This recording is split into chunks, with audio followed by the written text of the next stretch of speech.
ሰሞኑን በተለያዩ ማህበራዊ ሚዲያዎች ያንተን ምስል ሲዘዋወር ተመልክተናል። ምን ተፈጥሮ ነው? አጠገቤ ላይ አይፎን 15 ፕሮ ማክስ ስልክ ቀምቶ የባለ ስልኳ ስሜት ምን ይመስል ነበር? ሴትዮ በቃ ራሷን ስታለች። ምንም የምታውቀው ነገር የለም። እንደው ይህንን ተግባር ስትፈጽም አንተ ምን ተሰማህ? ገባሁት እንደገባው በጣም ጭቃ ሆኜ ነው በቃ ወጣሁ። ፖሊስ ማለት በአንተ አንደበት እንዴት ይገለጻል? ፖሊስ ማለት የምታስተላልፈው መልእክት ማህበረሰቡ በሰዓቱ ቦታ ላይ ያሳየው ክብር።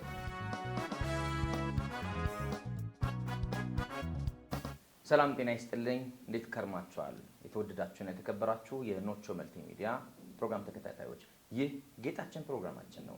ታዲያ በዛሬ ፕሮግራማችን ሰሞኑን በሀገራችን ኢትዮጵያ በበርካታ ማህበራዊ ሚዲያዎች ቫይራል የወጣ አንድ ምስል አይተናል። ይህ ምስል ሲዘዋወር ተመልክተን እኛም ገርሞን ምስሉን ወይም ባለ ምስሉ ጋር ልናወራ ልንነጋገር ስቱዲያችን ጋብዘናል። እንግዳችንን እንተዋወቅ። ይቻላል። ኮንስታብል አሸናፊ ክፍሌ ይባላሉ።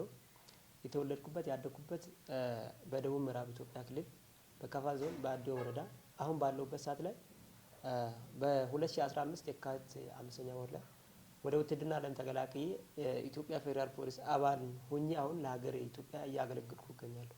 እንግዲህ ሰሞኑን በተለያዩ ማህበራዊ ሚዲያዎች ያንተን ምስል ሲዘዋወር ተመልክተናል። ምን ተፈጥሮ ነው ምስሉን ሊዘዋወር የቻለው? አመሰግናለሁ። ስለተከሰተው ነገር እዚህ ግልጽ ለማድረግ የኢትዮጵያ አየር መንገድ ፊት ለፊት ላይ በቀን 18 ከ2 ሰዓት እስከ 8 ሰዓት ተመድቤ ነበርኩኝና 2 ሰዓት ወደ 6 ሰዓት ተኩል አካባቢ ላይ እዛ መሳሪያ እየታጠቀ እየጠበቅኩ ነበር። ስራ ቦታ እየተሰራው ነበር ማለት ነው። በትጥቅ ስራ ቦታ ላይ ያሉ ባለውበት ሰዓት ላይ አጠገቤ ላይ አይፎን 15 ፕሮ ማክስ አይፎን 15 ስልክ ቀምቶ ወደ ጉድጓድ ውስጥ ለማምለጥ ሞከረ።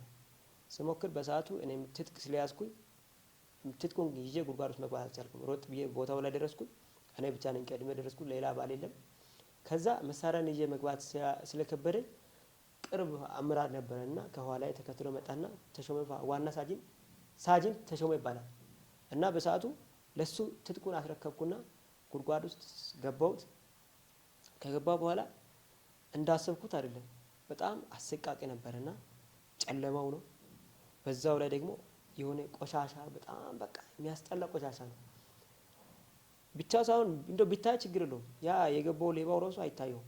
ከዛ የሆነ ባትሪ ስልክ ባቶርች አብርቼ ጉድጓድ ውስጥ ገብቼ ሌባውን እጅ ከፍንጅ ከያዝኩኝ በኋላ አይፎን ስልኩን ደብቆታል።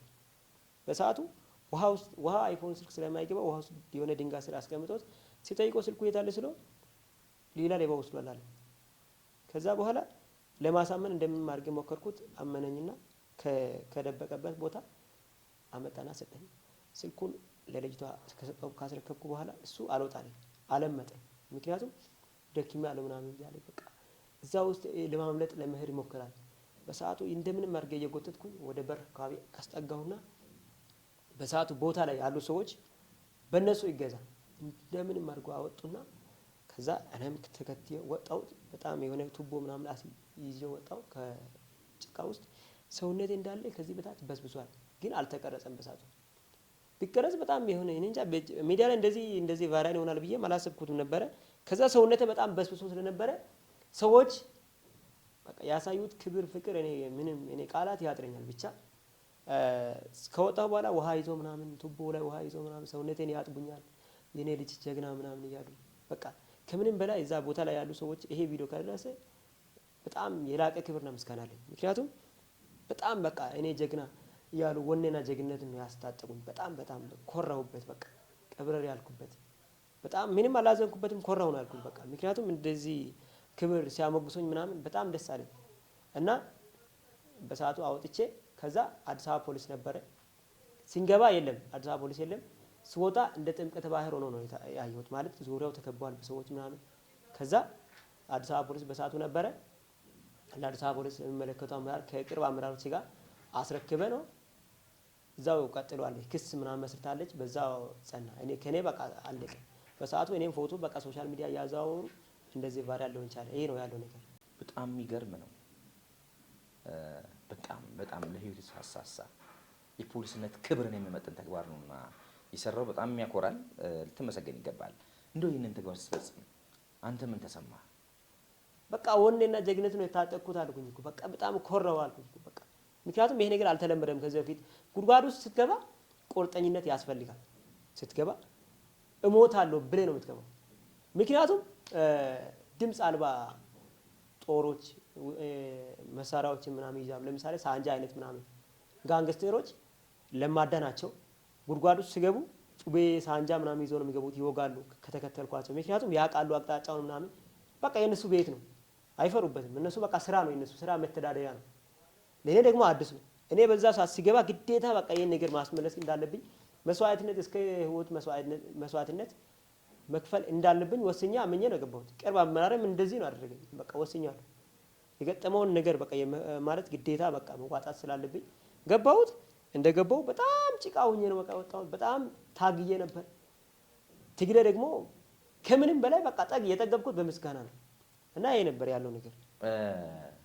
አሸናፊ ጉድጓድ ውስጥ ገብተህ ያንን ስልክ አውጥተህ ለባለ ስልኳ ስትመልስ የባለ ስልኳ ስሜት ምን ይመስል ነበር?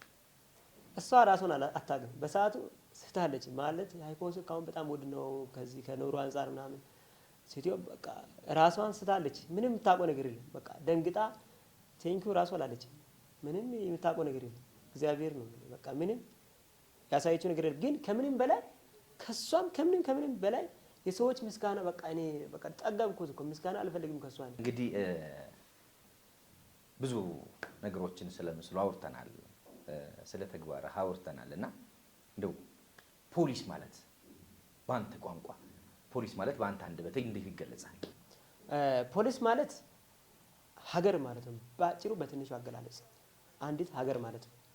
ምክንያቱም ከ86 እና ከዛ በላይ ብሔሮች ስብስብ ነው እና አንድ መሰረታዊ ፖሊስ መባል የሚችለው ከብሔር፣ ከሃይማኖት፣ ከፖለቲካ ገለልተኛ ሲሆን ብቻ ነው። ይሄ ደግሞ እንደዚህ ሁኜ ለሀገር በማገልገሌ እኔ በጣም እኮራለሁ። በጣም ወኔና ጀግነት በጣም ይሰማኛል። ኩራት ነው የሚሰማኝ። እንግዲህ ኮንስታብል አሸናፊ በጣም ኢትዮጵያ ታከብራለች፣ ኢትዮጵያ ታመሰግናለች። ጀግና የኢትዮጵያ ልጅ ነህ።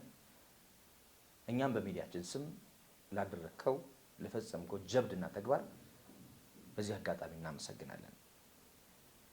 በሚዲያችን ተገኝተህ ቃለ መጠይቅ አድርገህ በፈቃደኝነት በሚዲያችን በመገኘት ቃለ መጠይቅ ስላደረክ እናመሰግናለን። በመጨረሻ ግን የምታስተላልፈው መልእክት ወይም ቀረ የምትለው ሀሳብ ካለ?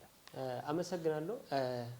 ማህበረሰቡ በሰዓቱ ቦታ ላይ ያሳየው ክብር ደጋግመን እነግሯለሁ። ከምንም በላይ የላቀ ክብርና ምስጋና አለኝ። በቃ የበለጠ በዚሁ መቀጠል ነው ያለበት። ግን ለሌሎች አርአያ መሆን የሆኑ ነው ያሉት በሰዓቱ። አሁን ለምሳሌ በጣም በቃ ሪስፔክትፉል የሆኑብኝ ለኔ። ሰውነቴን ገላዬን አጥቡ እንደዚህ የቆሸሽኩ ነበረ። ጫማዬ ሁሉ ውሃ ቆሻሻ ገብቷል። ጫማውን አውጥቼ በሰዓቱ እንደዚህ ሳጥቦ ምናምን ሰዎች ናቸው ያጠቡኝ ሰውነቴን እንደዚህ። በቃ በጣም ፍቅር በቃ ያሳዩኝ ታውቃለህ። በጣም በቃ አኮሩኝ አልኩ እና ስለዚህ ለነሱ የላቀ ክብርና ምስጋና አለኝ እና ህዝብና ፖሊስ በጣም መቀራረብ አለበት። ለሀገራችን ኢትዮጵያ ሰላም ሉዓላዊነት ለማስከበር ህዝብ አስተዋጽኦ በቃ ፖሊስ ጋር መቀራረብ፣ ኢንፎርሜሽን ማቃበል አለበት፣ መቅረብ አለበት፣ ማክበር አለበት። እኔ እውነት ለመናገር ይሄው እግዚአብሔር ምስክሬን ነው። የኢትዮጵያ ህዝብ አክብሮኝና ወዶኝ ሪስፔክትፉል ሆኖ እኔ ያለ ደሞዝ ባገለግል ምንም አልጸጸትበትም። ምክንያቱም ክብር አሁን በዛት ለፖሊስና ህዝብና ያለው አሁን ክብር ሪስፔክት በጣም ህዝቦች ዲስሪስፔክት የሆኑ አሁን ለምሳሌ ክብር የሚገባውን ክብር እያገኘ አይደለም። በየቦታ አሁን ለምሳሌ የመኪና ልፍት ስጠይቅ ራሱ እንዲሁ ነኝ ያለው በቃ የመነጭቁ ነው የሚሄዱት። በቃ ይሄ ማለት ለአርማ ክብር ይገባዋል። ማክበር ነው ያለበት የኢትዮጵያ ህዝብ።